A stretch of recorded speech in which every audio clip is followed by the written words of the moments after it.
همین واگن همگی 9 متر اینجا به یک خود وای با جدا کردگی 3 مترشه همچون خانه معلمان جدا کردگی و 6 مترش برای طلبگان همچون صنف جدا شده بود. همونجا با پرتا مونده پیچکه مونده و همین باید تشکیل کرده بود.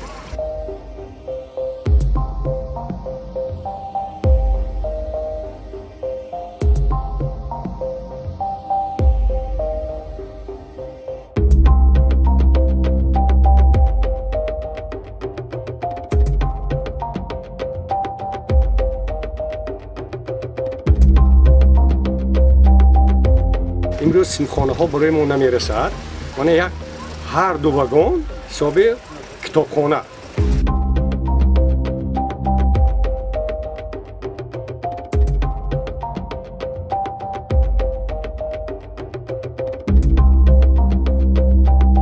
سال از سال شماره خواننده ها زیاد شده است چون که участка های نزد حوالگی از همین ترتیب تقسیم کرده هستند به اهالی و از همین سبب شماره اهالی خواننده ها زیاد شده است.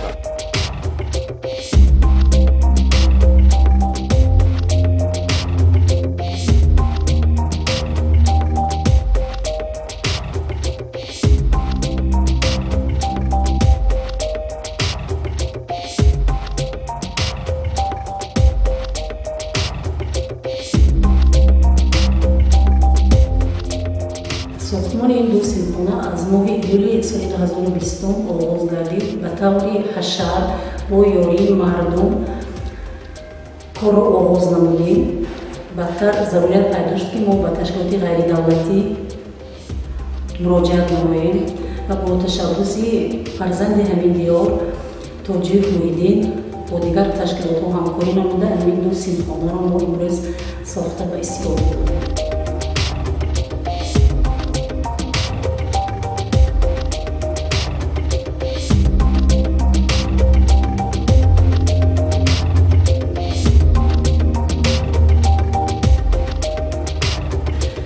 دو صنفخانه که امروز ساخته و استفاده داده شد و طلبات زماناً جوابگوی است.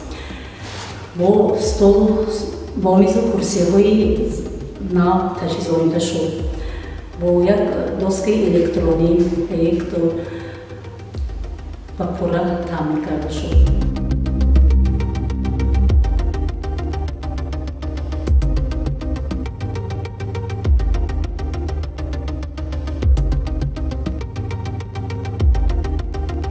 شرایط و شرایطی صنفخانه خیلی زیبا و شیلم است.